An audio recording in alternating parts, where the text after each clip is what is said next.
Criador de todas as coisas. Glorificado seja o Filho Jesus Cristo, nosso maravilhoso, extraordinário e único Redentor. Glorificado seja o Espírito Santo, ajudador e consolador diuturno das nossas almas. Agora imagina juntar esses três améns. Glorificada seja a Trindade augusta, divina, maravilhosa, sublime, eterna, preciosa. Deus continue a ser louvado no céu, na terra e respeitadíssimo e temido no inferno.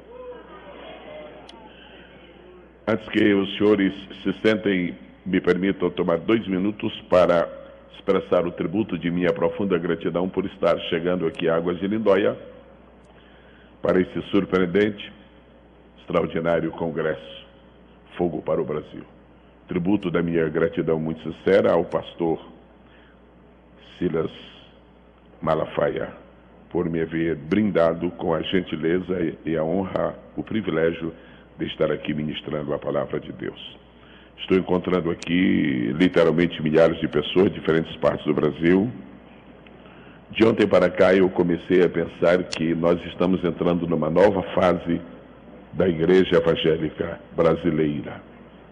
Nós tivemos a fase das grandes convenções das igrejas, tivemos a fase dos grandes congressos de jovens, tivemos a fase de grandes simpósios missionários. Parece que nós estamos entrando na fase dos grandes congressos cheios da palavra de Deus. Ontem à noite fui muito abençoado pela palavra, graças a Deus. Não havia possibilidade nenhuma de qualquer defunto permanecer no esquife. Esta manhã, muito abençoado, porque afinal de contas eu também tenho alguns medos, me senti à vontade. E agora nós vamos ler a palavra do Senhor. Me permitam, por favor, que mencione o nome de 2 pessoas aqui, cuja presença me trouxe uma grande alegria. Me permitam isto, por favor.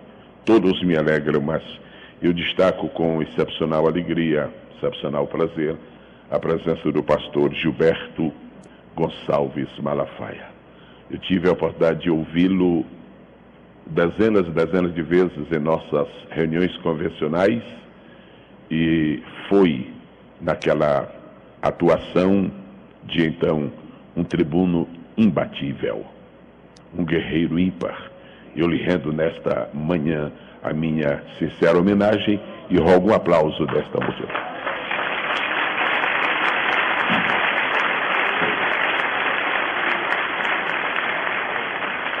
Os anos e a idade afetam a força física, a robustez do corpo, mas não diluem jamais nem a grandeza nem a excelência dos valores da alma e do espírito. Deus seja louvado por isto.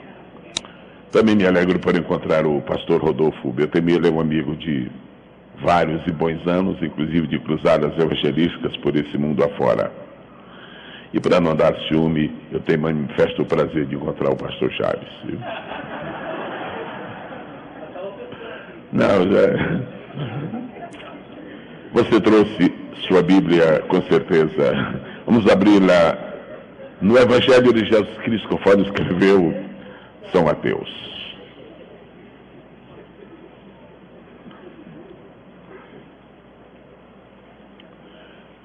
Evangelho de Jesus Cristo, conforme escreveu o evangelista Mateus, capítulo de número 25. O que você vai ler e ouvir agora, você já leu e ouviu centenas de vezes.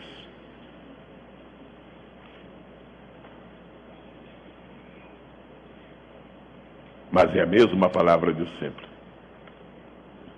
Pastor José Santos, eu também expresso publicamente minha alegria de poder vê-lo aqui.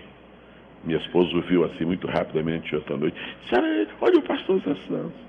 Ela foi sua ovelha há quantos anos? Bom, eu tenho que ter cuidado por causa dela, né? Ok, há alguns anos. Mateus capítulo 25, quem está com este capítulo à mão, queira por favor dizer um lindo amém. Amém. Começando do verso de número 14. Porque isto é também como um homem que, partindo para fora da terra, chamou os seus servos e entregou-lhes os seus bens. E a um deu 5 talentos, e a outro 2, e a outro 1, a cada um segundo a sua capacidade, e ausentou-se logo para longe. E, tendo ele partido, o que recebeu 5 talentos negociou com eles e granjeou outros 5 talentos. Coisa linda, né? Da mesma sorte, o que recebeu 2 granjeou também outros 2. Mas o que recebeu 1 foi e cavou na terra e escondeu o dinheiro de seu senhor. E muito tempo depois veio o senhor daqueles servos e fez contas com eles. Quantos creem que esta parábola é importante hoje, tanto quanto no dia em que Jesus a pronunciou? Podem dizer amém? Amém. Aqueles que disseram, sintam-se convidados a estar sentados, por favor.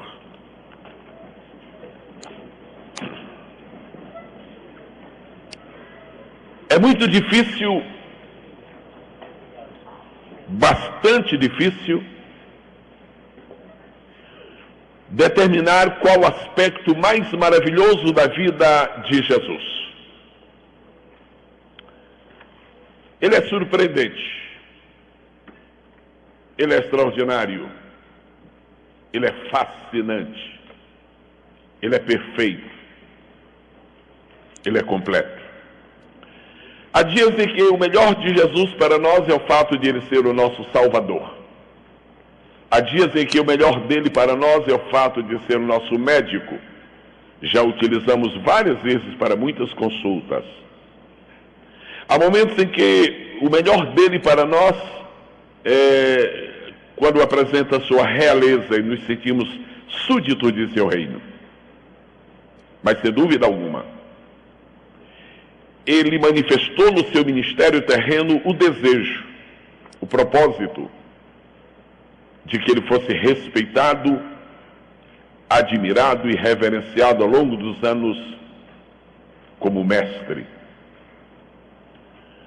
A leitura do Novo Testamento, cautelosa, piedosa, prudente, diligente, nos vai permitir descobrir que havia 2 formas especiais de fazer com que Jesus se sentisse muito eufórico, muito feliz, muito animado. É quando os homens o chamavam de filho de Davi, ou quando chamavam de mestre. Chamá-lo de filho de Davi era algo especial para ele. E ainda que fosse um cego, que assim o chamasse, à beira da estrada, separado dele por milhares de pessoas, ele parava tudo para atender aquele cego, porque ele não podia ficar indiferente àquele título, filho de Davi. Impressionante o nosso Jesus. Mas chamá-lo de mestre era, na verdade, o preferido dele. O pecado, além dos muitos outros males que causou na raça humana, nós registramos o terrível mal chamado ignorância. E por isso todas as pessoas precisam de aprender a ler, porque todas, literalmente todas, nascem analfabetas, ignorantes.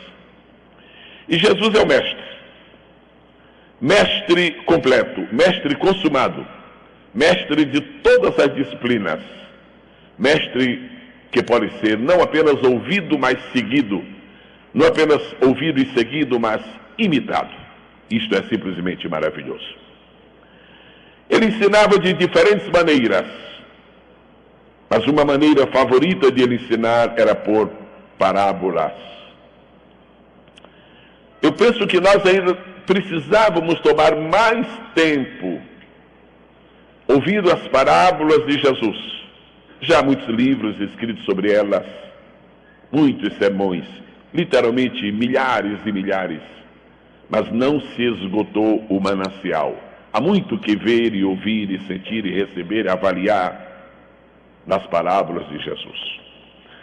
Porque quando Jesus falava uma parábola, por exemplo, é preciso, ao tentar analisá-la, ao tentar investigar, é preciso que nós estejamos numa posição tridimensional.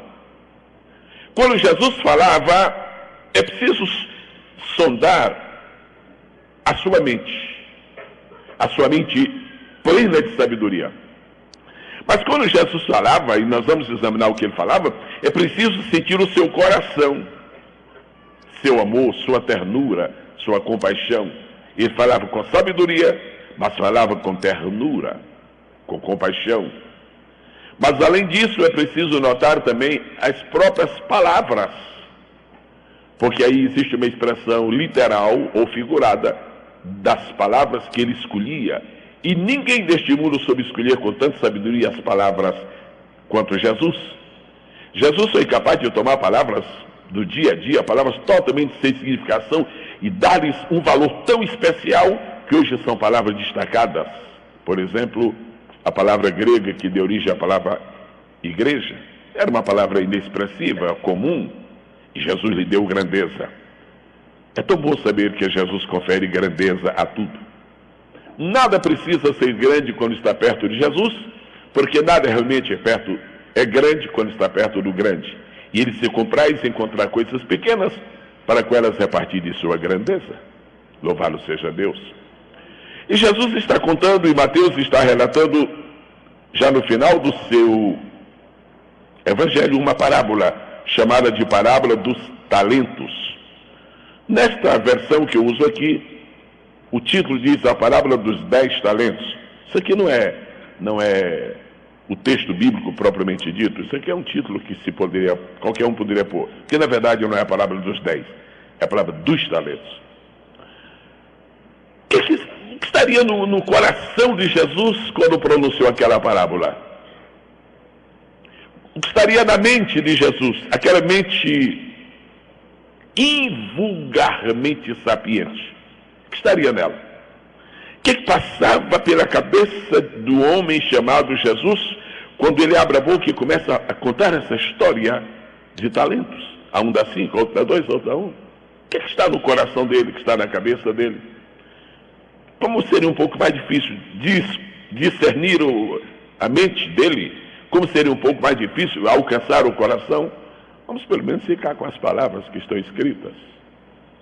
E eu queria nesta manhã, neste horário, tentar descobrir aqui e compartilhar com os queridos irmãos em Cristo alguns princípios que regem nossa participação no reino de Deus.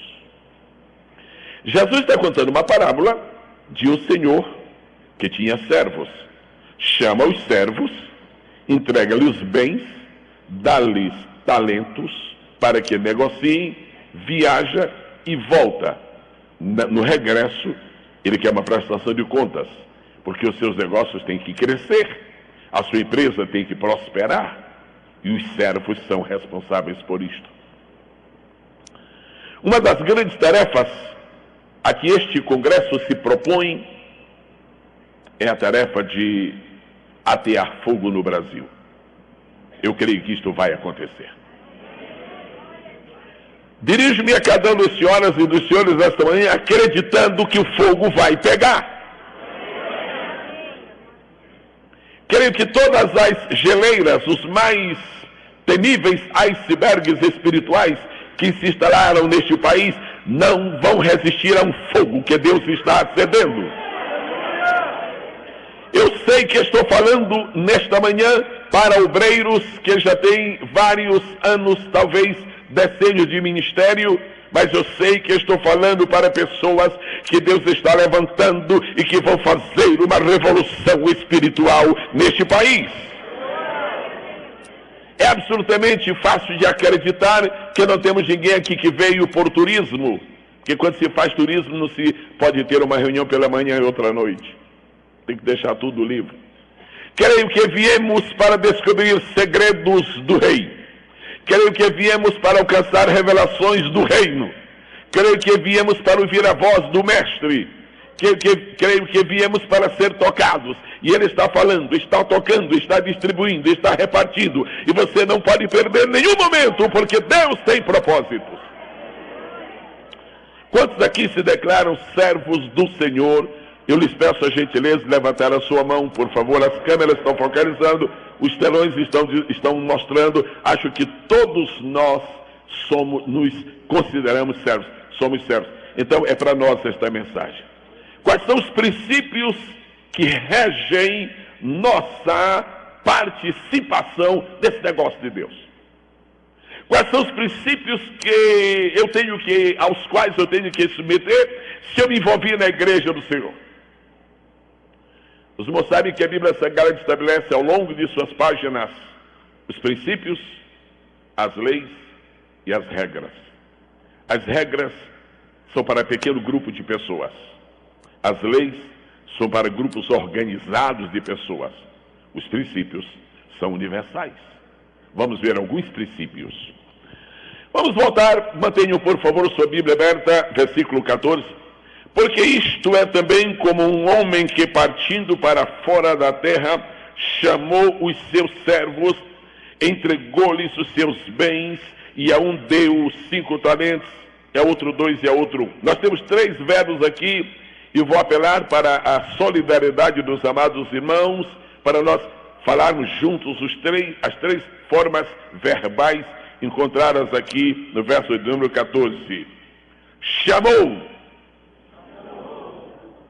Matéria de treinamento foi ótimo. Agora vamos, na verdade, falar. Chamou.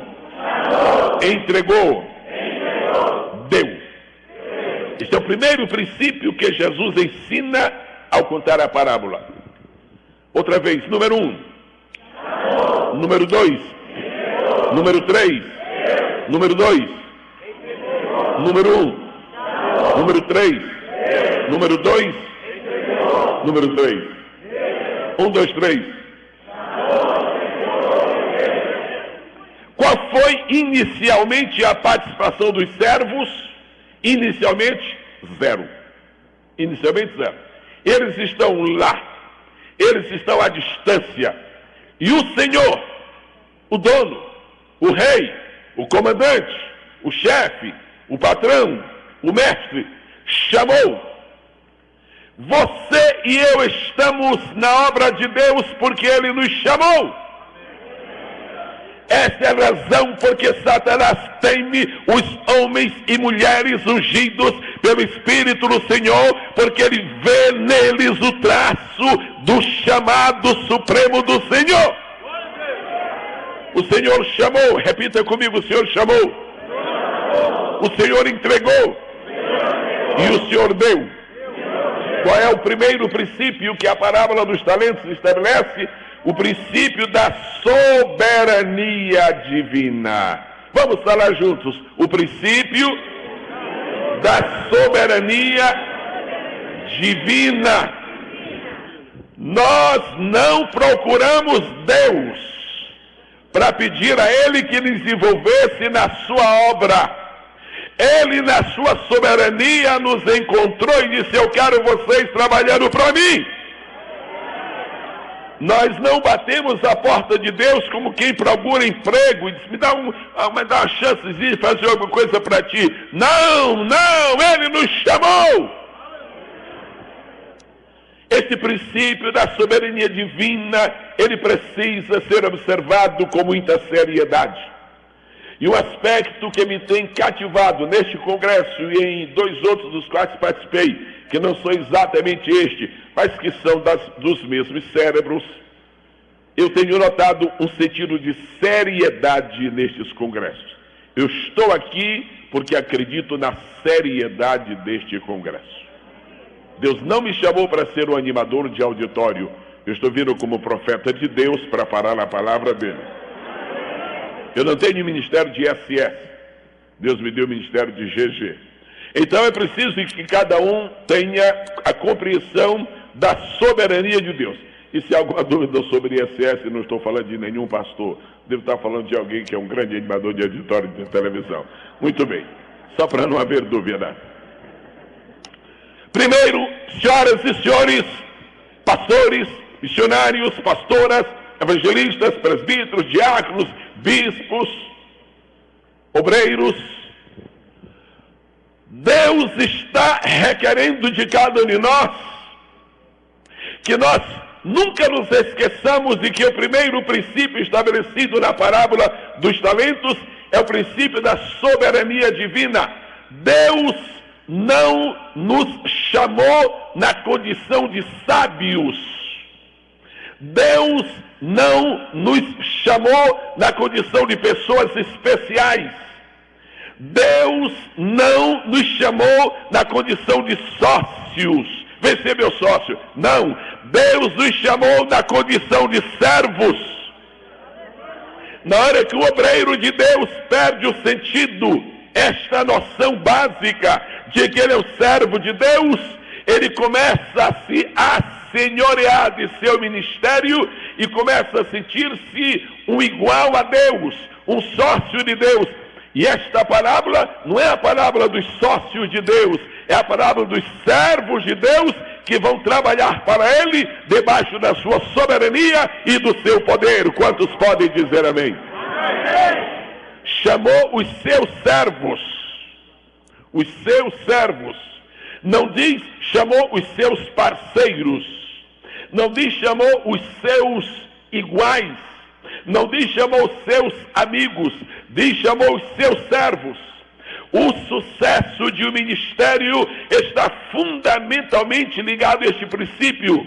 Os homens que têm tido o maior sucesso na obra de Deus são aqueles que, independentemente da posição, independentemente do status, independentemente do triunfo que alcançaram, continuam sendo servos. Continuam sendo servos. Continuam sendo servos. Se nós um dia querermos, se nós um dia acharmos por bem e quisermos sair da posição de servos e passarmos a ser co-senhores, a parábola dos talentos perdeu a sua significação para nós. Qualquer que seja o ministério que Deus nos dê, se Ele nos deu uma igreja de 20 membros, somos servos. Se nos deu uma de 1.000 membros, somos servos.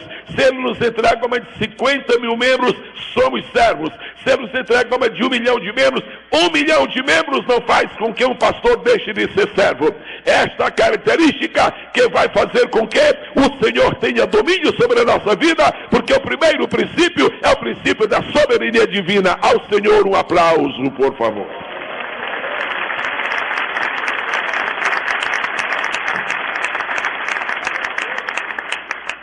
É claro que nós sabemos que Deus respeita aquilo que está dentro de nós. Deus nos mantém livres para agirmos, para pensarmos, para determinarmos, para decidirmos.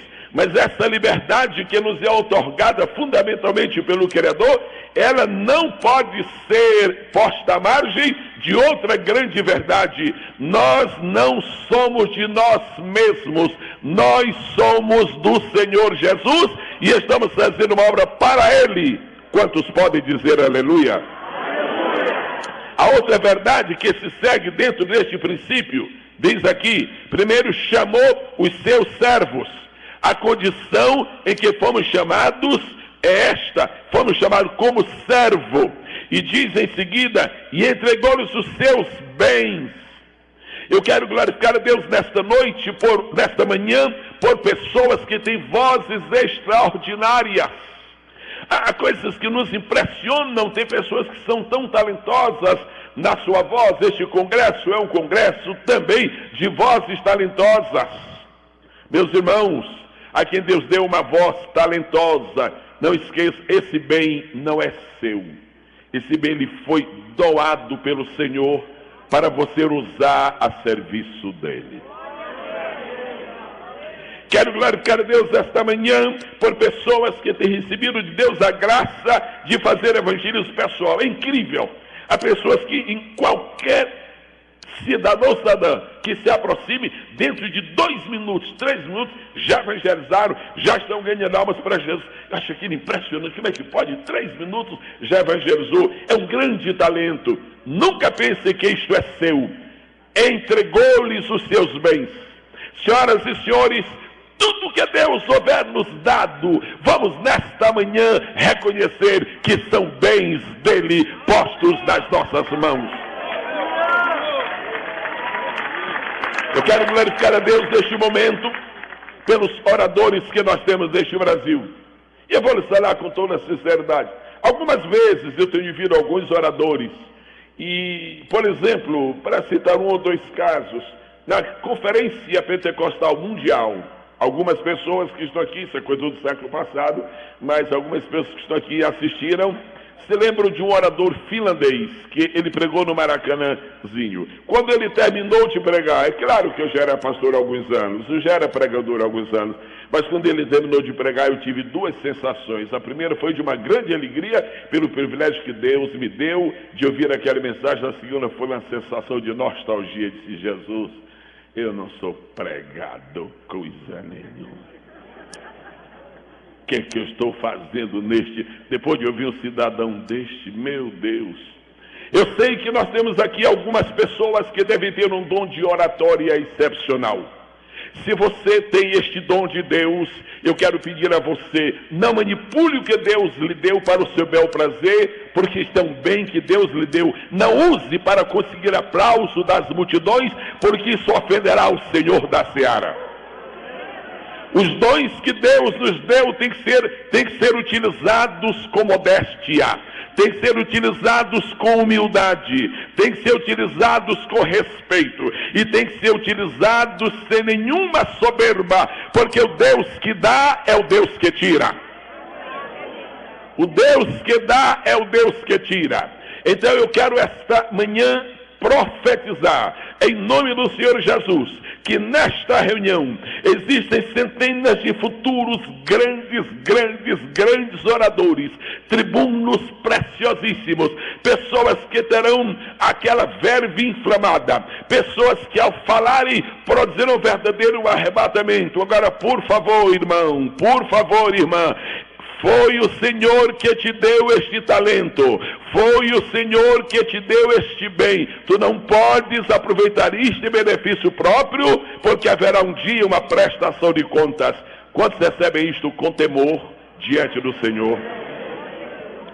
Há pessoas que recebem de Deus uma graça especial para administrar, como Salomão. Quase extraordinário, o templo que Salomão. Agora, isso ali também é um dom de Deus. A graça para administrar, a graça para gerir, a graça para dirigir, todas estas coisas. Nós não lançaremos fogo no Brasil se houver fogo estranho dentro de nós. Primeiro, o nosso coração tem que estar com fogo santo, com fogo puro, com fogo legítimo. E quanto mais fogo puro houver dentro de nós, maior será o incêndio que nós promoveremos nesta nação brasileira. E o tempo está chegando de atearmos fogo para o Brasil. Um amém que o Senhor gostaria de ouvir. A Bíblia Sagrada diz em 1 aos Coríntios, capítulo 4, verso 1, ela diz: nós somos dispenseiros, ou seja, nós somos mordomos. Irmão ou irmã, Deus te deu a chave da dispensa, mas o material que está lá dentro é dele. Deus te deu a chave da dispensa, mas as coisas que estão lá dentro são dele. Paulo disse assim, que os homens nos considerem como ministros de Cristo e dispenseiro dos mistérios de cada um de nós, dispenseiro dos mistérios de Deus. Os irmãos que são batizados com o Espírito Santo, segura isto para a glória de Deus. Os que falam em línguas, administra isso para a glória de Deus. Os que profetizam, façam isto com muita sabedoria, porque assim Deus se glorifica. Deus se glorifica. Por que estamos dizendo isto? Porque o Senhor vai voltar um dia e haverá uma prestação de contas para cada servo que recebeu um talento. Quantos podem louvar o nome do Senhor? Há 2 coisas finais que eu quero mencionar aqui neste primeiro princípio, que talvez seja um dos mais longos, É o perigo de nós manipularmos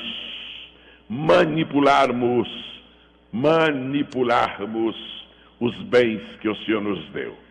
Não negocie o dom de Deus, para que não seja um seguidor daquele Simão de Atos capítulo 8. Não negocie, não faça chantagens com a obra de Deus. Não superfature o seu ministério de pregador, porque um dia vai chegar um que vai querer prestação de contas.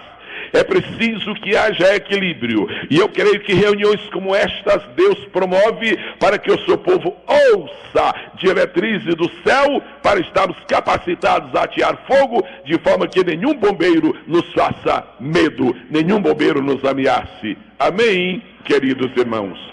Agora, mais uma vez, o Senhor chamou. Diga comigo, diga após mim, por favor. O Senhor chamou. Faça uma ênfase na palavra chamou, repetindo-a. Mais uma. Nós não podemos ter sentados nos púlpitos das nossas igrejas, nas tribunas de nossos congressos, ministros que não foram chamados, ministros que se ofereceram. Não existe honra dada por Deus para quem entra nesta obra apresentando-se a si mesmo. Você só pode exercer o ministério que terá a aprovação de Deus se você tiver a chamada de Deus.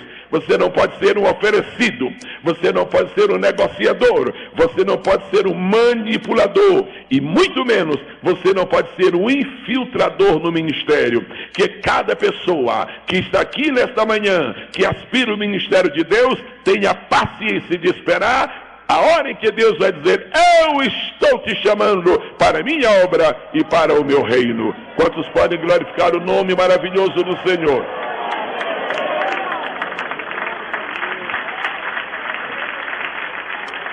Agora eu quero lhes falar sobre o segundo princípio que rege nossa participação no reino de Deus. Qual foi o primeiro princípio?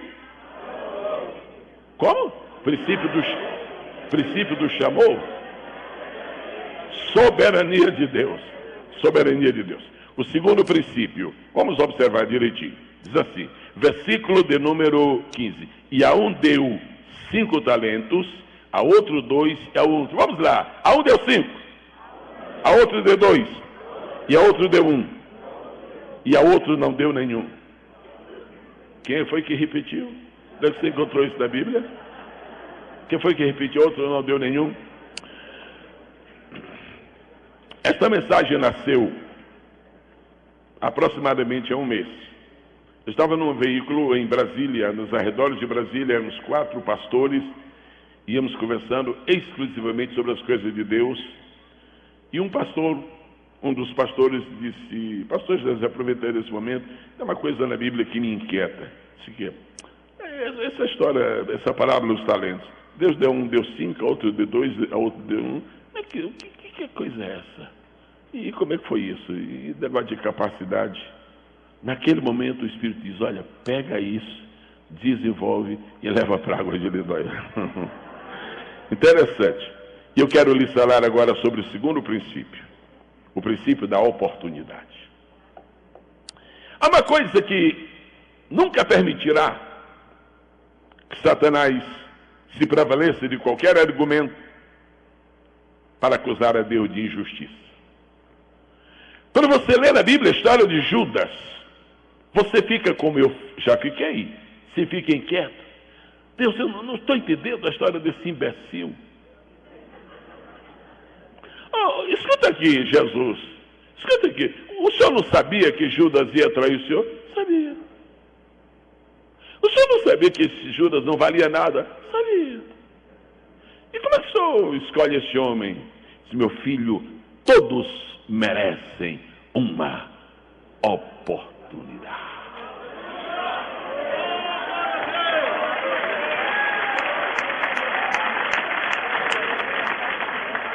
Espero que isso ajude você. Aleluia. Tá bom, Deus.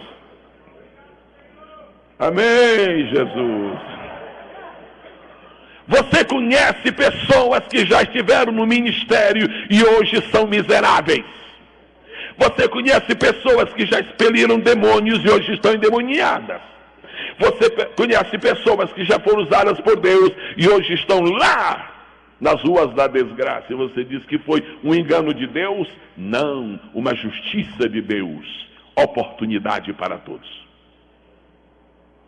Agora, este é um princípio que Deus estabeleceu no seu reino. O que é que você faria por Caim? Você já me respondeu calado, nada. E eu assino embaixo, nada. Eu não faria nada. Mas Deus deu uma.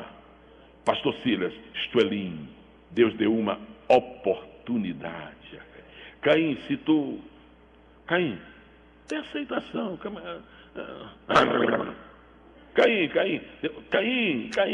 Mas por que Deus ainda dialogou com o sujeito daquele?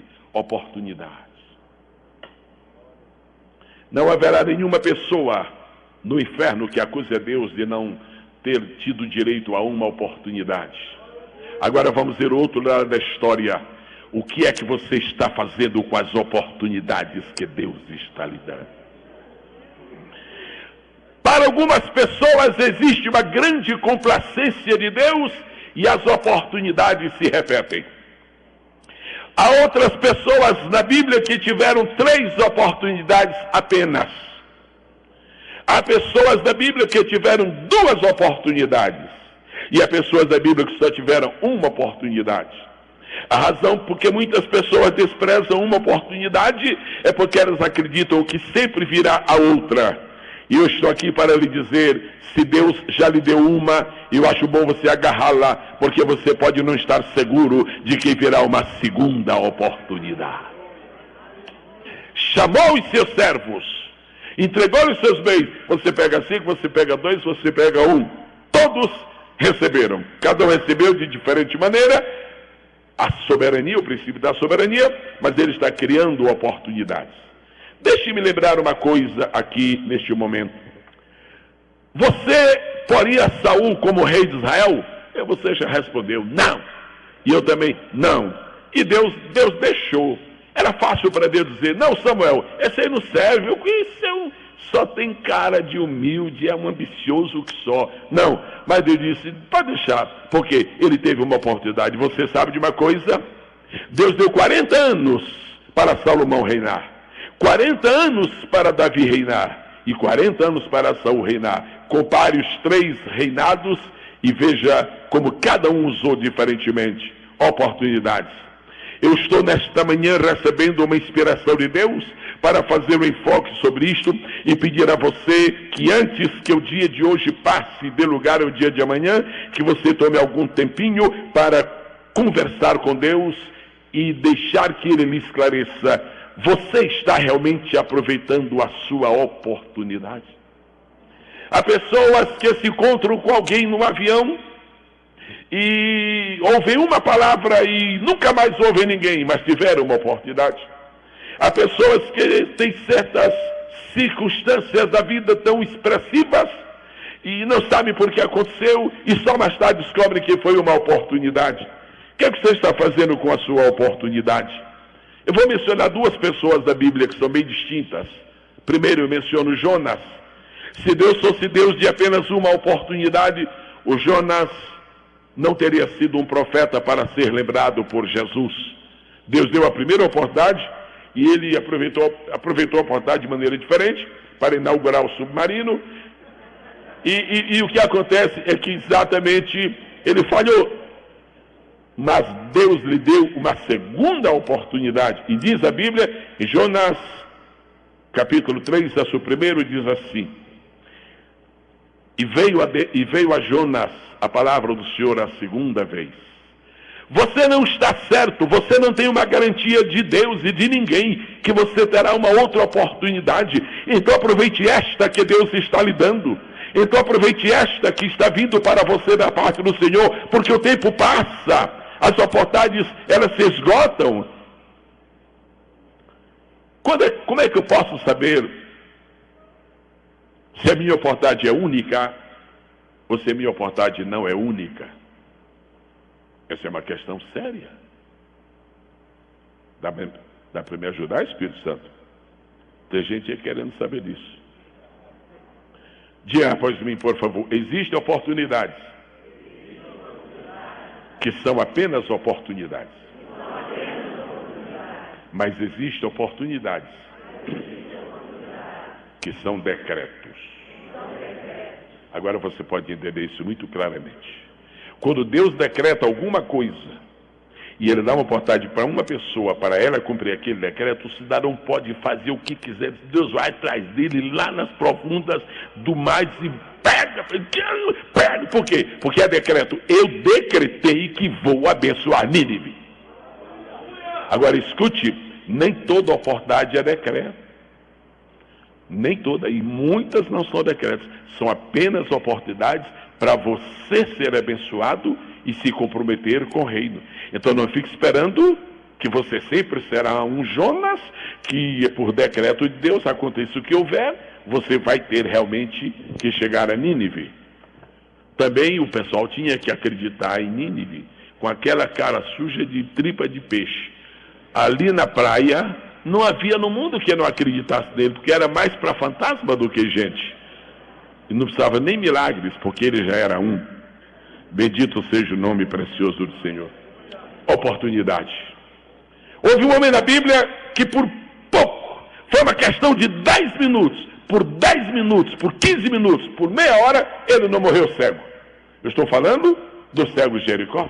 Por meia hora aquele homem não morreu cego, porque ele aproveitou a sua oportunidade. Diz a Bíblia, e ele viu que Jesus ia passando. Interessante, ele era cego, mas ele viu, porque tem cego que vê e vidente que não enxerga.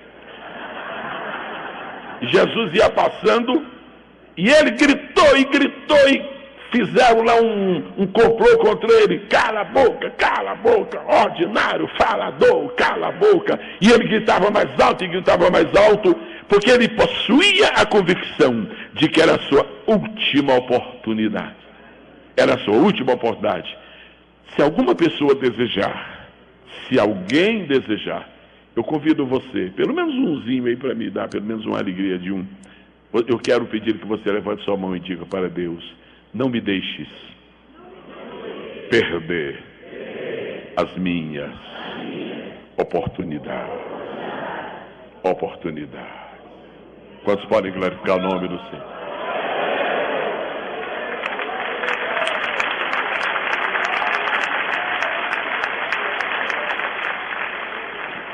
Agora tire proveito das suas oportunidades. Não lhe baste estar aqui sentado ouvindo. Anote, guarde, adquira os DVDs, venha remoer, volte a sentir, porque esta reunião não pode ser uma reunião qualquer.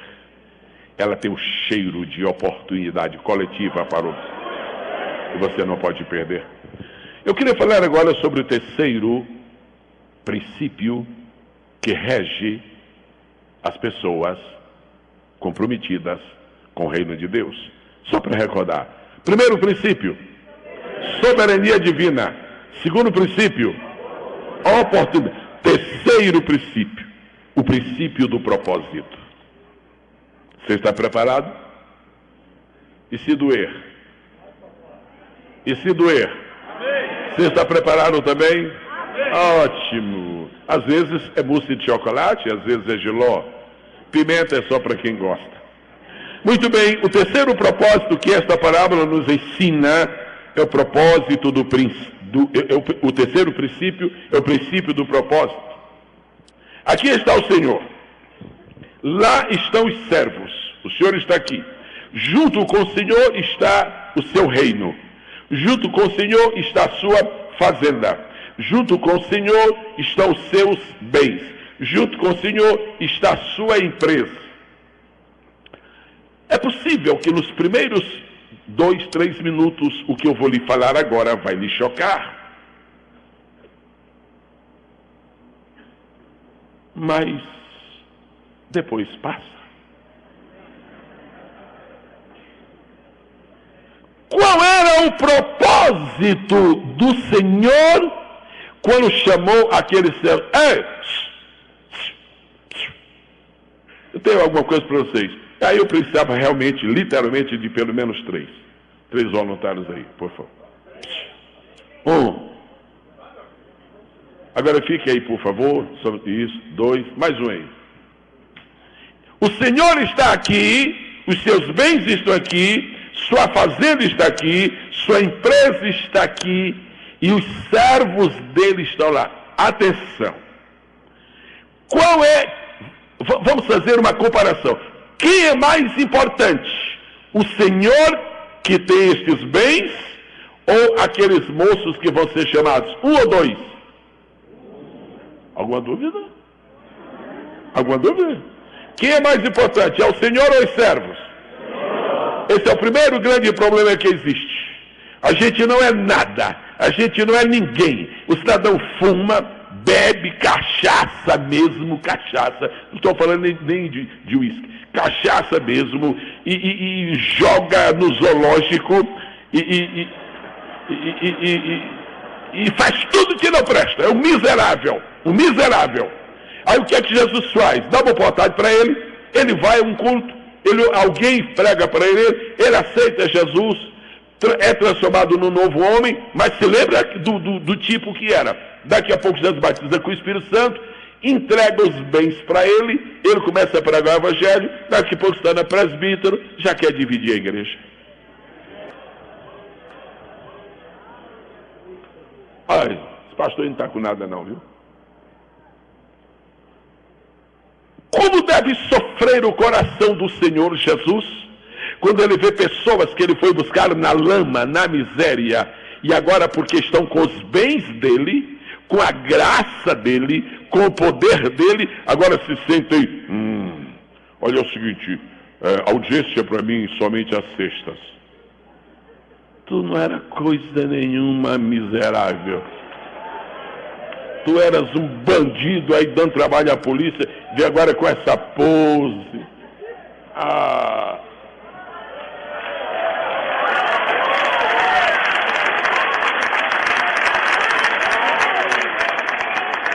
Primeira, quem é maior? É o servo ou o Senhor? Quem é maior? São os bens do Senhor ou o servo? Pode ter muito servo aí pensando que é maior do que a igreja. Pode ter muito servo aí pensando que é maior do que os dons. Deus está dizendo que há momentos na nossa vida que nós devemos aproveitar para refletir sobre a nossa verdadeira posição e não nos esquecermos de onde viemos, o que Deus fez conosco. E apesar de sermos filhos, não pastor, mas nós somos filhos, e como filhos somos herdeiros. Sim, mas vai sentar no trono é lá em cima, meu filho, aqui embaixo não. Não, mas nós somos filhos. Espera aí, então vai dar uma olhadinha aí. Mateus, o que está escrito? Diz assim: filho, vai trabalhar hoje na minha vinha, senhor. Não é por ser filho, não perdeu a condição de trabalhador, nem de servo. Então, está aqui. Quem é grande é o Senhor. Diga após mim: quem é grande é o Senhor. Quem é importante é a empresa do Senhor. O que eu disse que poderia chocar, que poderá chocar, que vai chocar, é o que eu vou dizer agora. Segura na cadeira aí, por favor. Segure. O que eu vou dizer agora vai chocar. Ok.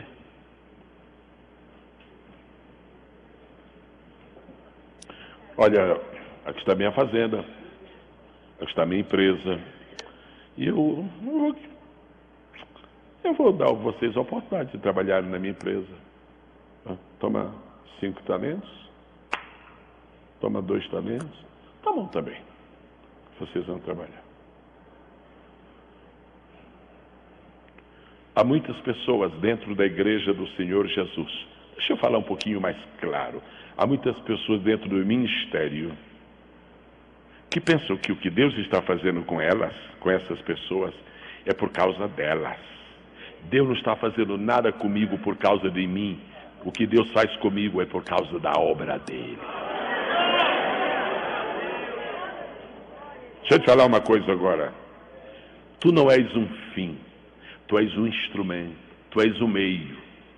Fim é o reino de Deus. Você tem coragem de passar essa dureza para algum irmão aí? Se alguém tiver coragem, passa, irmão. Você pensa que eu vou dizer assim para você dizer para ele, você não é um fim. Não, sim, você vai falar assim, eu não sou o fim.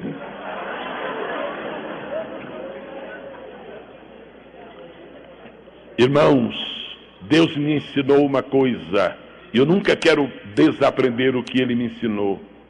Ele não faz nada em mim, comigo, por mim, através de mim, por causa de mim. Tudo que Ele fizer por mim é por causa da... Ele me fez pregador por causa do reino dele. Se alguma vez Ele me usou para curar enfermos, foi por causa dele. Deus não escolheu você como objeto final dele. O objeto final dele é o reino dele e não você.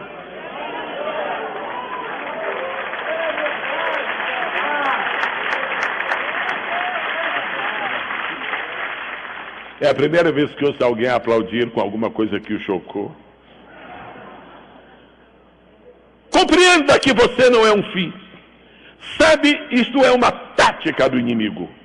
Tática miserável, blasfema, arrogante, imbecil. O inimigo vai pondo no coração de uma pessoa. Ele é um diácono. Daqui a pouco dependendo da igreja onde esteja servindo, é um presbítero. Daqui a pouco é um bispo.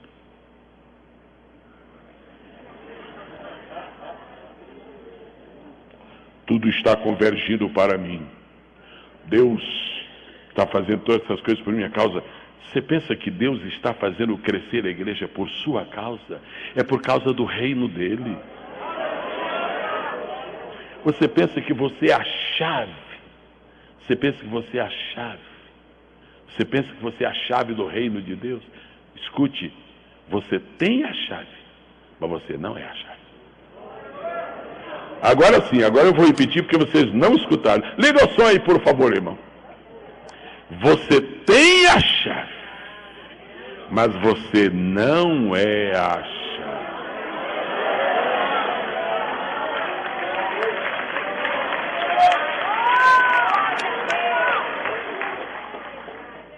Você tem a chave, mas você não é a... E para você não deixar o irmão entristecido, então fale logo com ele com toda humildade. Irmão, eu não tenho a chave, eu não sou a chave, eu só tenho.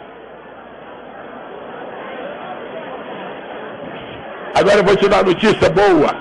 Agora eu vou te dar uma notícia boa. Agora eu vou te dar uma notícia boa. É melhor ter a chave do que ser a chave. Porque quem tem a chave abre todas as portas. E a chave está guardada no chaveiro. Seja o instrumento de Deus e não perca a chave que Deus pôs na sua mão. Vocês vão negociar. Agora, o propósito maior não é fazer de você um sol, de você uma estrela e de você um cometa. Não preciso disso. O que eu preciso, o meu propósito é que minha empresa cresça. Jesus está te usando, é por causa da obra dele. Jesus está te usando, é por causa da palavra dele. Jesus está te usando, é por causa da igreja dele. Jesus está te usando, é por causa do rei dele. Se você ficar soberbo, ele tem gente melhor do que eu. E é capaz de ter até melhor do que você. Não tenho bem certeza não, mas eu acho.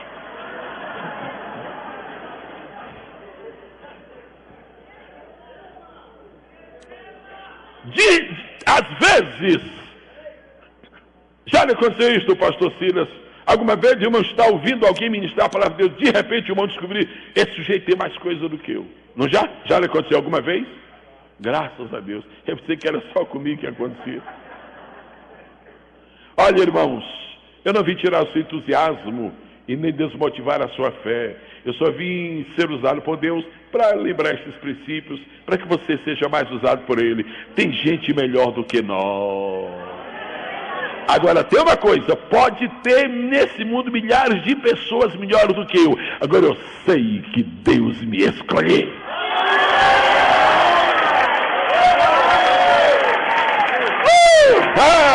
Vou ficar de pé, glorificar a Deus por isso. Diga comigo, eu sei que há muita gente melhor do que eu.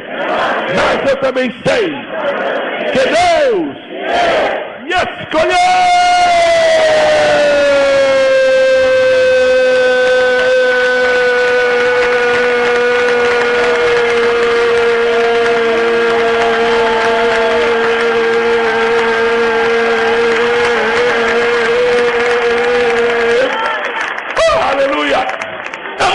saber quem é melhor do que eu quero saber que Deus está comigo, é que Deus está comigo. Tenha uma unção fresca do Espírito agora. Sob a autoridade do Espírito de Deus, eu reparto sobre você uma convicção de inutilidade e uma convicção de submissão e uma plenitude de poder na sua vida. Receba! Agora, um abraço faz muito bem ao seu irmão, porque os dois que são chamados por Deus podem se abraçar, por favor.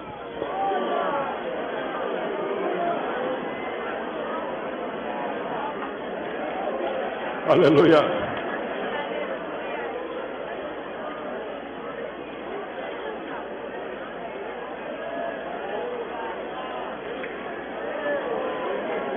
Aleluia. Aleluia. Aleluia.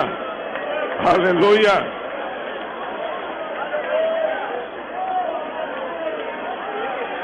Agora atenção, vou aproveitar essa euforia para apagar o fogo aí de vocês. Coisa triste, né? Vou usar essa euforia para apagar o fogo. Atenção. Ai, eu falo, Jesus? Falo. Quando você encontrar uma pessoa melhor do que você, tenha coragem de reconhecer que ela é melhor do que você.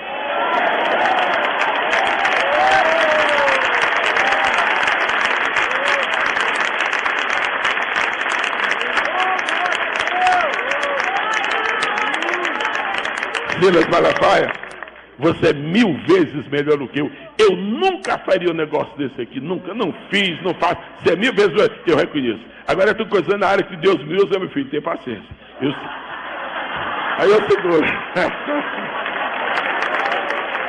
Aleluia! Salte, vibre, pule, cante, glorifique.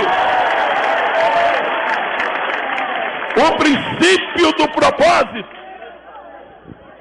Deus não está fazendo esse movimento todo por causa de ti. Deus quer me exaltar. Exaltar coisa nenhuma. Deus quer exaltar é Jesus de Nazaré. Os santos do Senhor podem sentar-se. E os santos que trabalham em pé continuem. Eu vou pedir que os irmãos se preparando para o almoço. Nesses 14 princípios eu já estou no terceiro. Graças a Deus.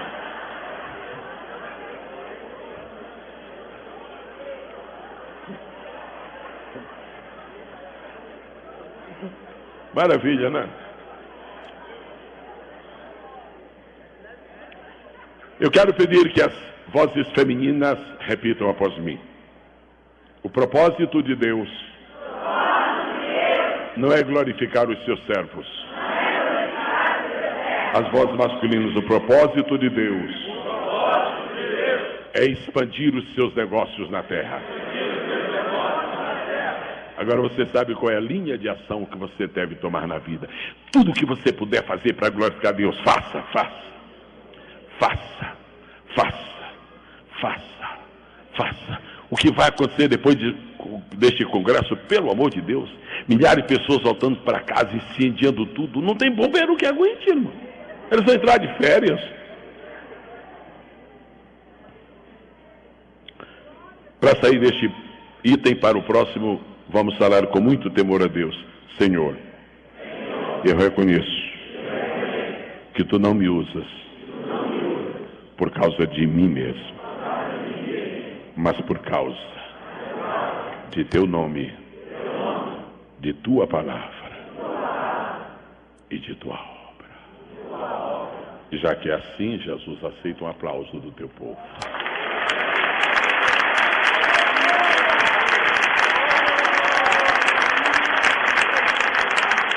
Bom, nós falamos só sobre coisas rasteiras, leves. Vamos ver se a gente fala agora sobre uma meio pesada.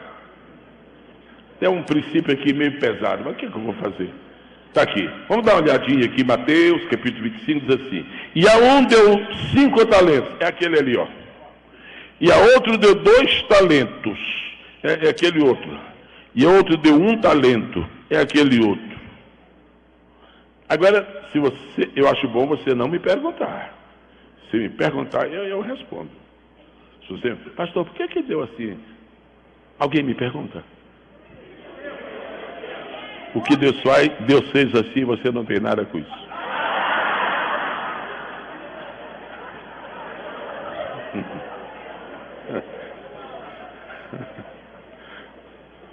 Você quer que Deus ande dando explicação de tudo que Ele faz? Você queria que todo mundo tivesse 5 talentos? Que competição louca que seria no mundo, todo mundo com 5 talentos? Coisa absurda, engarrafamento aí de grandezas.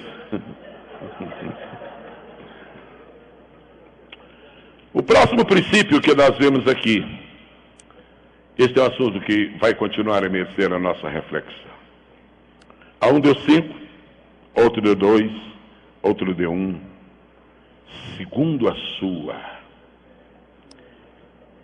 capacidade. Isso está na Bíblia. Há pessoas que não gostam das palavras capacidade. Os irmãos sabem quem são? São os não capazes.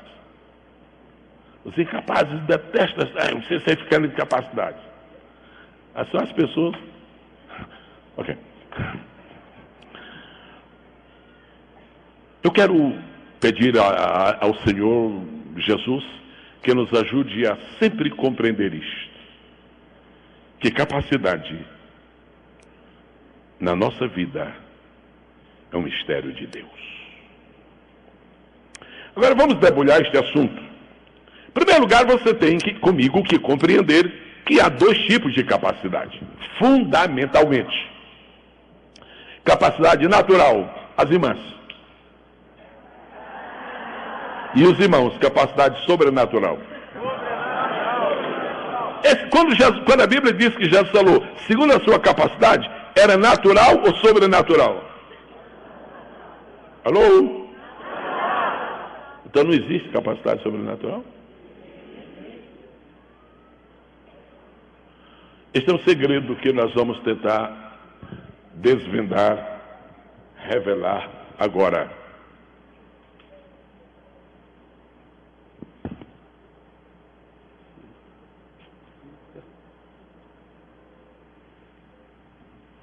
Ok. Você não vai poder fazer nada para Jesus, além da sua capacidade. Você pode orar dia e noite. Você pode buscar Deus todas as madrugadas. Você não vai conseguir fazer nada para Deus, além da sua capacidade. Porque aqui diz, segundo a sua capacidade. Cada pessoa, quando vem ao mundo, isto é um mistério do Criador.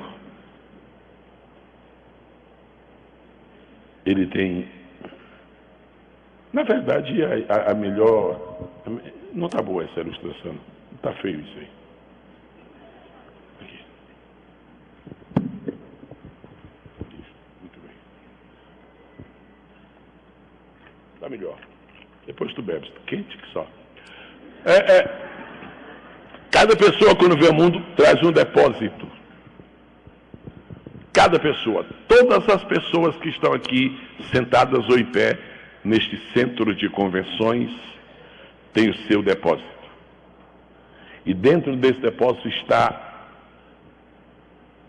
quando a pessoa nasce, já vem aquele germe, aquela força motriz, estado latente, que com o desenrolar da vida vai tomando forma. Isso é a capacidade natural. Quando a pessoa aceita Jesus, e Jesus vai envolver a pessoa na obra, aí Jesus faz o seguinte: sobre a capacidade natural, ele põe a capacidade sobrenatural. É por isso que um homem capaz, cheio do Espírito Santo, é imbatível. É por isso que uma mulher capaz e cheia do Espírito Santo é imbatível. Agora nós temos alguns probleminhas para resolver aqui.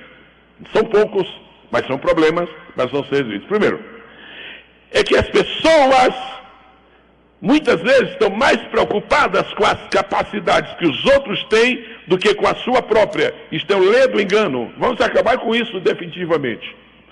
É minha obrigação descobrir, reconhecer, identificar qual é a minha capacidade.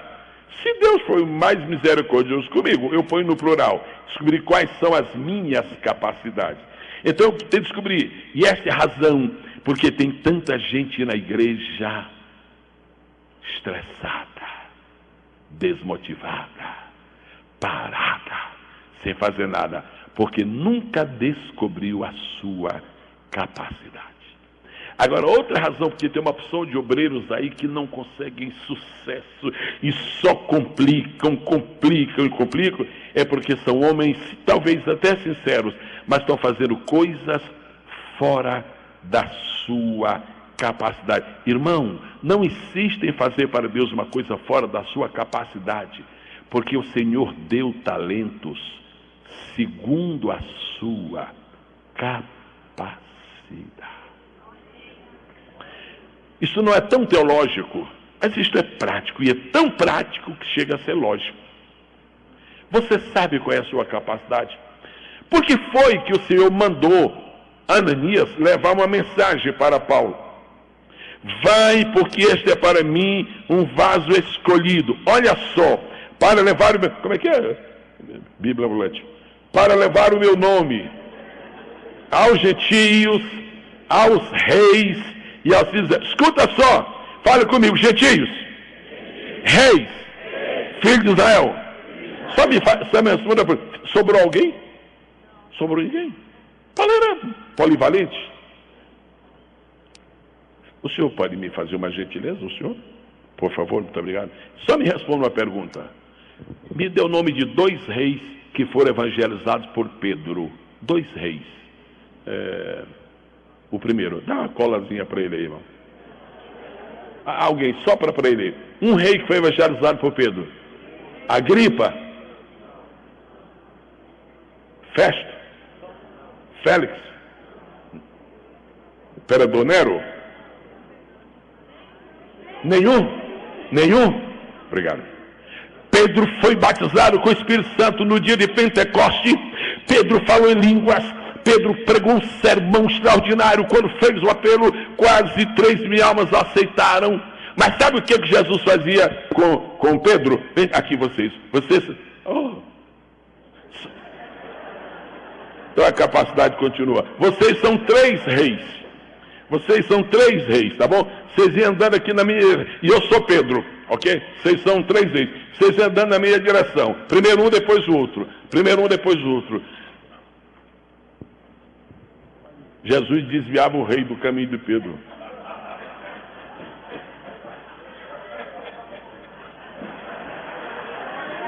Jesus não deixou um rei se encontrar com Pedro, porque os talentos são segundo a sua capacidade.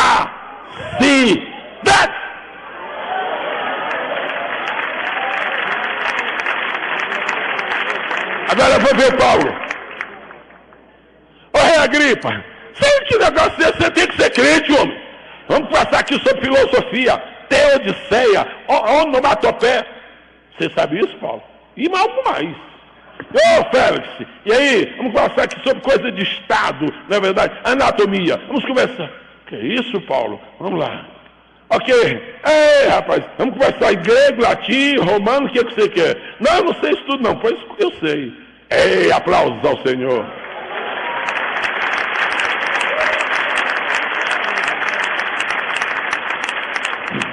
Deus pode usar você para fazer coisas extraordinárias, amém?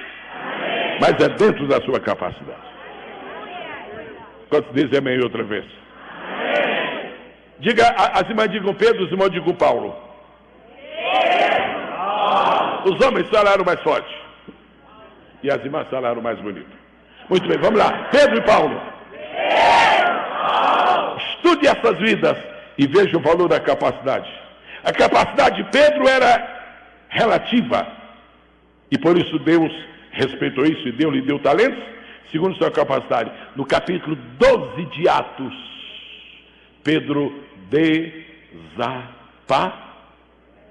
porque sua capacidade atingiu o limite. Aí entra Paulo, Atos 13, 14, 15, 16, 17, 18, 19, 20, 21, 22, 23, 24, 25, 26, 27, 28. Não vou mais, porque não tem mais capítulo. Veja qual é a capacidade que Deus lhe deu. E use o seu talento dentro da sua capacidade. Estou olhando para uma senhora que está aqui em frente, professora Albertina Malafaia, para mim é um exemplo de vida de como uma pessoa pode usar a sua capacidade.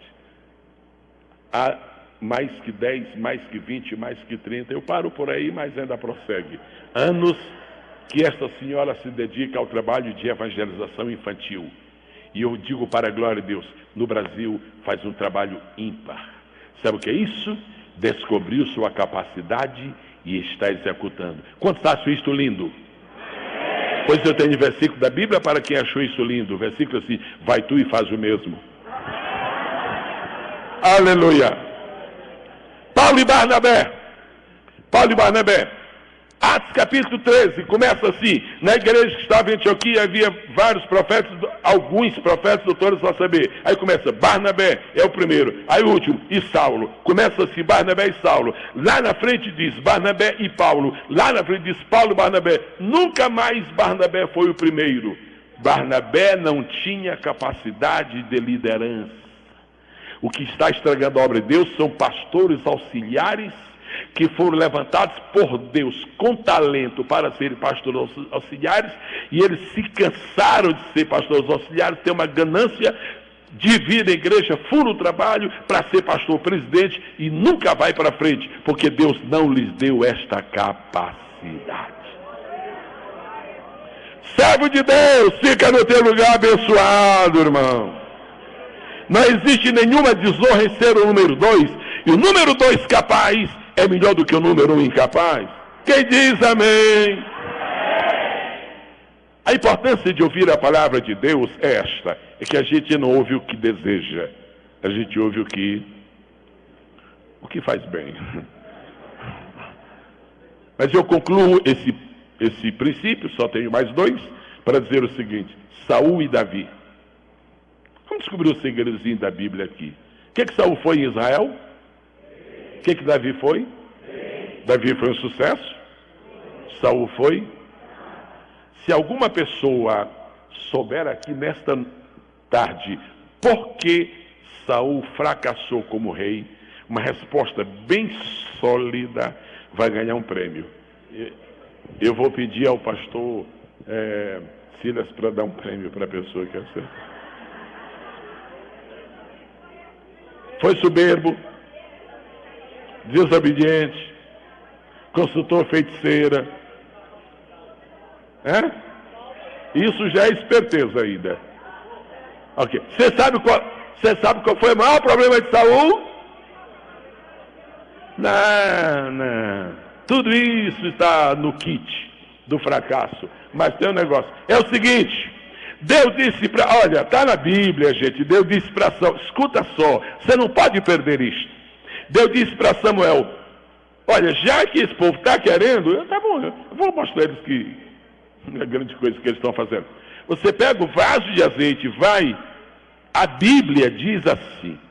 E unge a Saul como capitão do meu povo.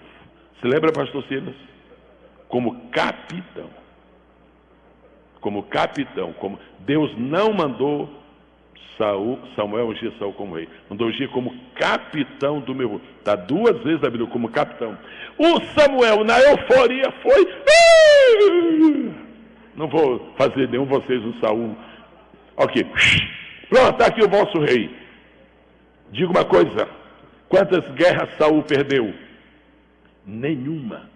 Porque a capacidade dele era capitão. Quantos atos reais ele fez com grandeza? Nenhum. Porque a capacidade dele era para ser rei, era para ser capitão. Não falei nada, ninguém entendeu nada. Entenderam? Vocês entenderam? Ô pastor Silas, não adianta consagrar como rei quem é para ser capitão. Lugar de capitão é no campo de batalha. Saul ganhou todas. Agora, quando você está no trono, era um paspalhão. Qual é a tua capacidade? E agora eu vou fazer o teste. Olhe para mim, por favor, como se eu estivesse falando só com uma pessoa. E sem a menor cerimônia, eu faço a seguinte pergunta: você está sendo usado por Deus dentro da sua capacidade? Está? Tá? Ou você é um capitão sentado no trono?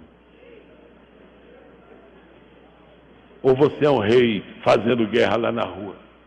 Pastor Silas Malafaia, o senhor já viu evangelistas dirigindo igreja? É um desastre. É um desastre. São evangelistas. São ganhadores de almas. Não doutrina, não ensina, não tem paciência de ouvir o... vai embora, irmão. Essa história é conta. Isso não é conversa de pastor, irmão. São evangelistas. Agora o senhor já viu um pastor fazendo cruzadas? Vai dirigir estudo bíblico na praça? Alô? Vai dirigir estudo bíblico na praça? Vai pastorear? Chega na cruzada evangelista, vamos dizer, trazei todos os dias na casa do tesouro. Isso são coisas que você acharia primárias. Mas você sabe que não existe nada secundário se primeiro não houver as coisas primárias. Quantos podem glorificar esta tarde em nome do Senhor? Agora, eu acho que chega a hora de dar um susto em alguém. Porque afinal de contas, uma hora dessa, ou a gente almoça ou então toma um susto. Vamos pela segunda opção. Qual é a pessoa aqui que se lembra que tem 10 tarefas na sua igreja? Não precisa filmar não, viu, irmão? Não precisa filmar, não tira um close não, porque depois complica. Mas, ok, alguém tem 10 funções da sua igreja? Só faça assim, deixa eu ver se alguém, vocês aí, alguém levantou a mão? Alguém tem 9 funções na igreja? 9. Não. Alguém? Não. Alguém tem 8 funções na sua igreja? Olha que tem gente que tem. Enquanto eu me disse, mas eu faço 14 coisas na minha igreja, esse não faz nada. Não faz nada, faz uma que preste. Alguém tem 8 funções da igreja? Alguém tem 7 funções da igreja? Alguém tem 6 funções da igreja? Alguém tem 5 funções? Não, também o que vocês estão fazendo? Alguém tem 5 funções da sua igreja? Faz assim, 5. Ok, de 4 para baixo, deixa. Quantos dedos você tem na mão? Você sabe o que é que Jesus está dizendo para você? Meu filho, eu pus 5 dedos na mão. Eu não gostaria que você tivesse mais do que 5 atividades na sua igreja. Eu falo agora só para os pastores. Se os irmãos não querem criar pequenos monstros dentro da igreja, não dê mais de 5 tarefas para ninguém. Se os irmãos não quiserem pessoas estressadas da igreja aí a caminho do incor, os irmãos não deem mais de 5 tarefas, porque a mão só tem 5 dedos. Jesus está dizendo, 5 é o limite das atividades de um homem. A um deu 1 talento, a outro deu 2, e ao que deu mais deu 5, os 5 dedos da mão.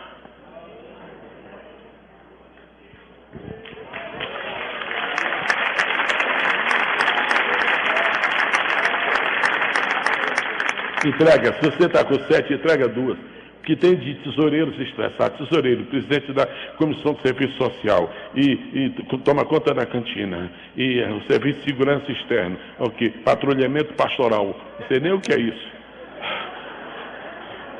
Mas tu vai, não estou indo, irmão, estou me levando. Isso é meu, só tem 5 talentos é o limite. Eu vou deixar agora uma palavra que eu espero esclareça algumas pessoas. Eu já tenho encontrado alguns irmãos que dizem, rapaz, você conhece o pastor Anacleto? Pastorzão aquele, você viu o templo que ele fez? 3.000 pessoas sentadas. Na verdade, quando a gente chega lá e conta as cadeiras, são 900. Mas, tudo bem. Pastorzão, viu? Eita, aquele é que é pastor, o templo que ele construiu. Você viu o pastor Tibúrcio, rapaz? 30 anos de ministério, rapaz. Não parece nada.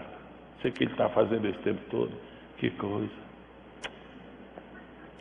Nós somos levados a julgar as pessoas pela aparência ou pelos resultados estatísticos. Deixa eu dizer uma coisa. Os obreiros que existem na igreja eles se classificam em dois grupos: filhos de Abraão e filhos de Salomão. Um obreiro hoje, estou falando de obreiros que têm liderança. Há obreiros que são filhos de Abraão. O pai da fé se chamava, o amigo de Deus se chamava, o homem que tem o nome citado lá na genealogia de Jesus em Mateus, no primeiro versículo de Mateus, se chamava. Então, o cidadão fabuloso nunca construiu um barraco. Um barraco. Abraão, você construiu o quê? Não construí nada. Você viveu esse tempo todinho, rapaz. Saiu com 75 lá de Arã de Ur, e chegou e morreu com essa idade toda de 140 e tanto. Você não construiu? Não, não construiu nada. Você não construiu um palácio? Não. Você não fez um congressão? Não. Você não montou uma editora? Não. O que você foi, rapaz?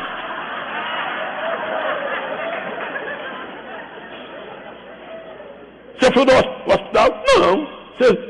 Você passou o tempo. Escute só. Há obreiros que são espiritualmente da geração de Salomão.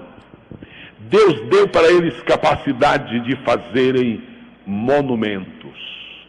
Deus deu sabedoria. E Salomão constrói aquele templo. Rainha de Sabá. Muito mais do que me contaram. Homens que Deus levanta e que têm capacidade para fazer obras visíveis, obras palpáveis.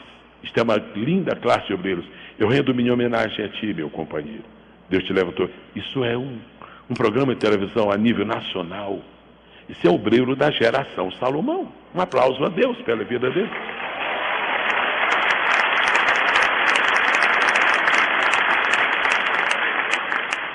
Eu não tenho programa nem FM comunitário. Deus te deu isso, e eu não ambiciono, não invejo, não, porque Deus te deu. Agora, e os outros, pastor? Por favor, me socorra. E os outros? Os outros não constroem coisas visíveis. Sai andando devagarzinho assim, passo a passo, até lá, por favor. Este aqui é Abraão. O que foi que ele fez?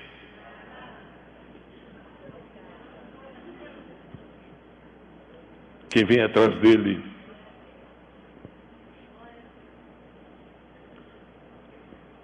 Salomão trabalhou com as mãos, edificando.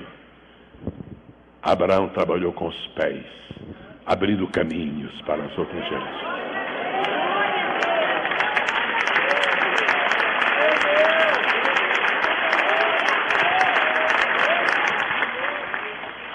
Não despreze o homem de Deus porque ele não tem monumentos.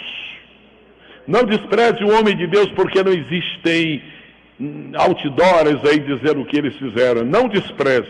Não despreze o homem de Deus porque ele não tem uma cadeia de televisão. Ele não é da geração Salomão. Ele é da geração Abraão. Veja quantos filhos da fé esse homem tem pelo mundo. Veja quantos seguidores sinceros, discípulos formados ele tem. Isso nos ajuda a tranquilizar bastante. Agora, o que é que acontece? É que se você descobre que tem a capacidade salomônica, meu filho, constrói, faz coisa, faz congresso. Façam agora internacional, pastor. Internacional. Porque Deus te deu. A mim, ele não deu.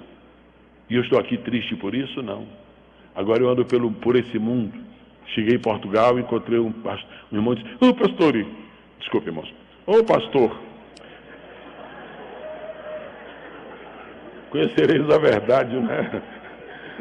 Pastor, eu estava aqui esperando, faz 2 horas. O senhor se lembra de mim? Eu disse, claro que não, meu irmão, eu não me lembro nem dos meus amigos, quer dizer, eu não reconheço, imagina vocês. O que foi? Ano passado o senhor esteve aqui, pastor. O senhor orou por mim, eu citei Jesus, não fumo mais, não bebo mais, me dê um abraço.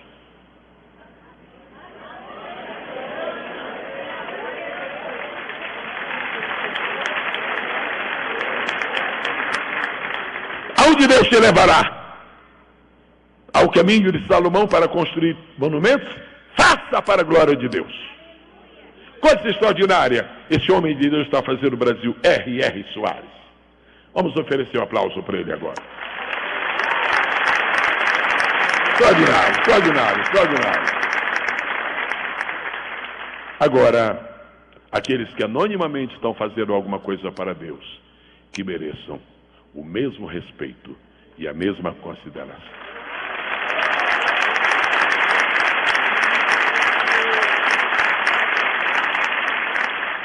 Será que tem uma aguinha fria? Porque eu tenho um hábito antigo, faz uns anos que a minha esposa disse, olha, quando você estiver no meio da mensagem, você tome água.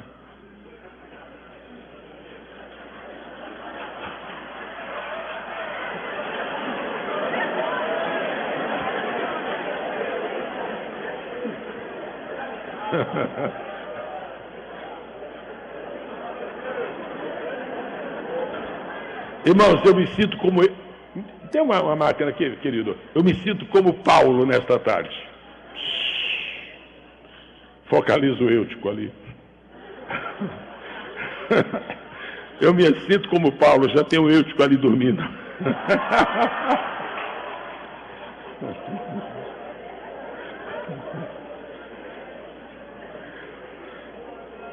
Os dois últimos princípios. Quantos estão felizes? Edificados?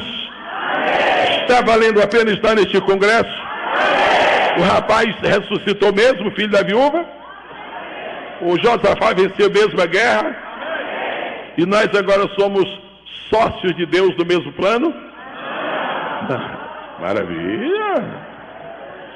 Xeralamagaço indiamarras. Tem um cameraman ali, não é? Tem ali ao lado, por favor. Na fileira correspondente onde ele está ali, por favor. A quarta pessoa dele para dentro, por favor, fique de pé. Na fileira correspondente onde está o rapaz, é a quarta pessoa, que eu não estou vendo, estou recebendo a informação de Deus. É a quarta pessoa?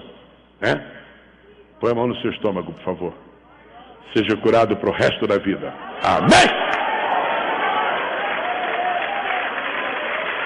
Ok, vamos concluir agora. Número 5. Primeiro princípio, soberania. Segundo princípio. Terceiro princípio.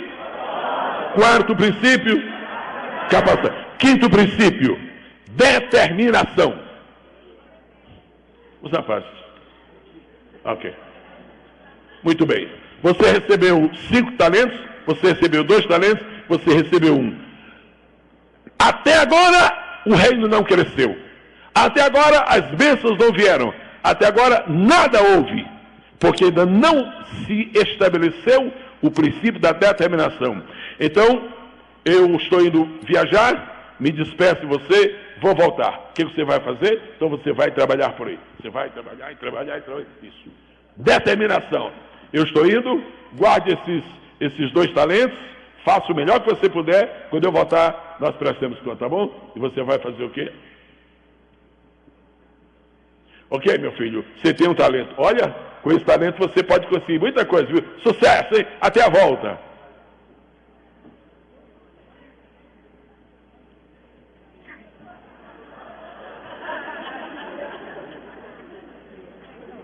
Eu vou começar a terminar.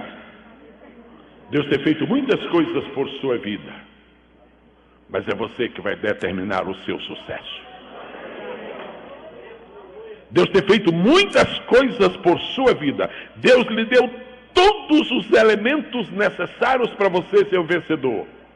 Mas é você que vai determinar. Não deixe esta reunião terminar sem que você determine: Senhor, já vou usar os teus talentos. Oh, aleluia! O que é que nós vamos fazer com os nossos talentos? E agora uma palavra muito especial para quem só tem um talento. Cuidado com as tentações do inimigo. Zequinha, mãe, não adianta não. Esse é de um talento para você. Aquele já tem 2, aquele já tem 5. Você é desgraçado. Ele só deu para você, rapaz. Cadê? Não, rapaz, não faz nada não. Não, vai, não, fica aí, rapaz. Você não tem futuro não, rapaz. Você não tem sucesso não, rapaz. Aqueles sim, são privilegiados, tem sim italiano, eu tenho, rapaz. Algumas pessoas que estão neste centro de convenções desta tarde, humildemente, sinceramente, reconhecem que só tem um talento. Eu tenho boas notícias. Você é tão servo de Deus quanto o que recebeu 5. Outra coisa, você não vai prestar contas de 5, porque você recebeu 1. Mostre para o inferno, para o diabo e para você mesmo que quem tem 1 só também pode vencer. Aleluia!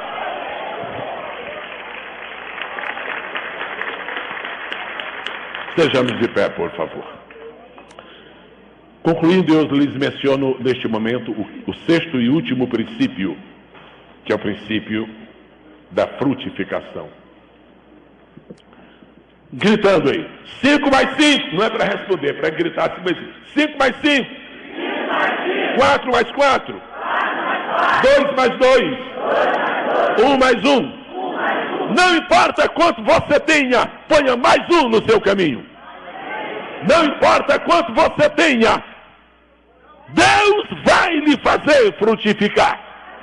Quem recebeu 5, apareça. Quantos você ganhou? E agora você tem quantos?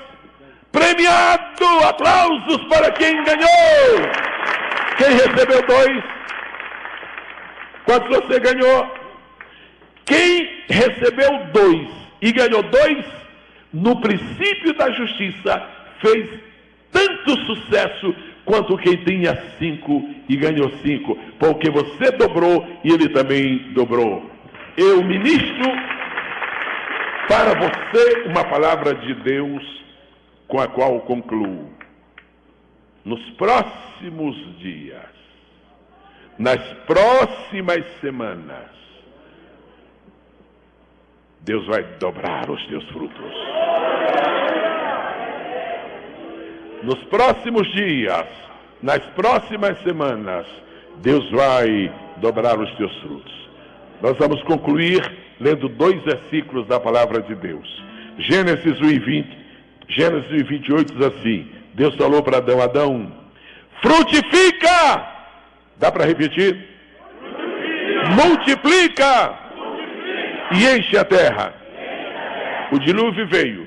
Deus então implantou uma nova sociedade a partir do Noé. Deus disse para Noé: frutifica, multiplica e enche a terra.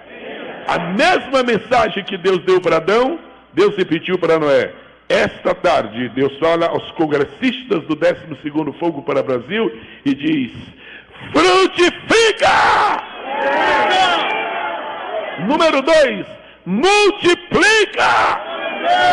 E agora, o toque missionário de última hora: enche a terra!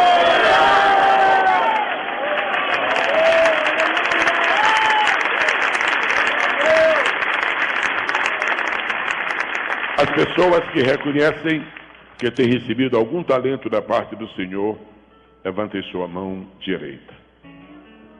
As que confirmam que têm recebido, que confirmam que têm recebido, levantem a outra mão, por favor.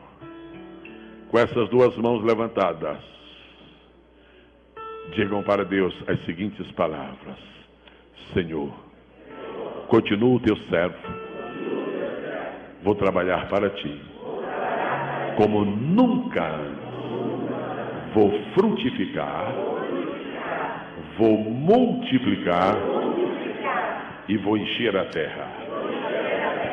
Outra vez, vou frutificar, vou multiplicar e vou encher a terra.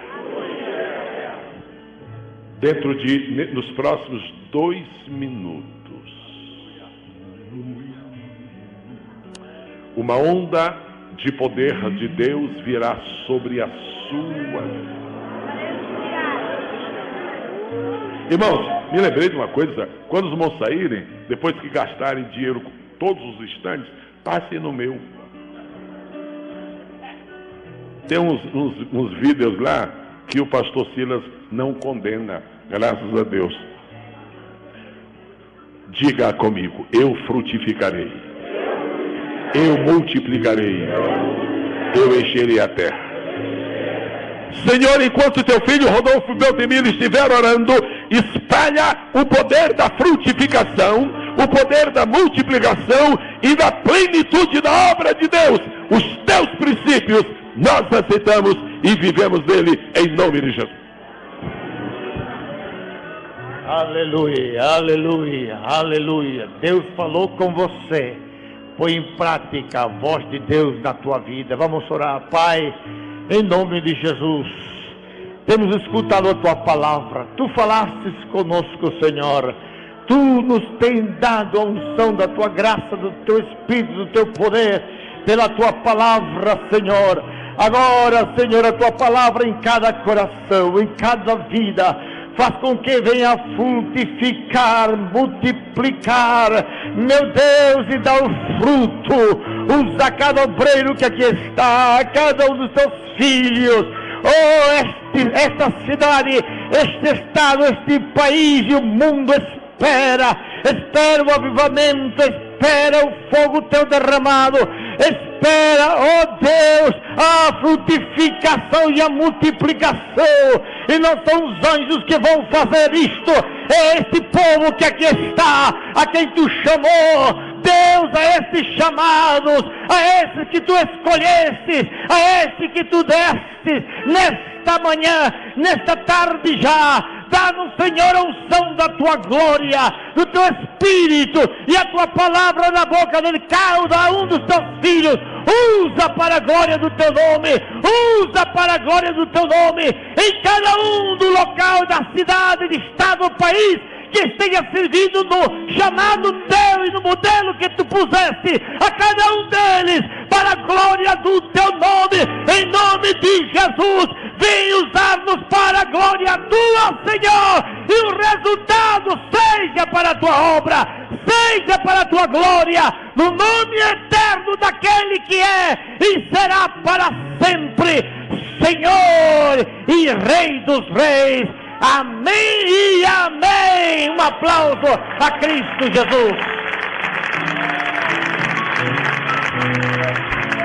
Aleluia.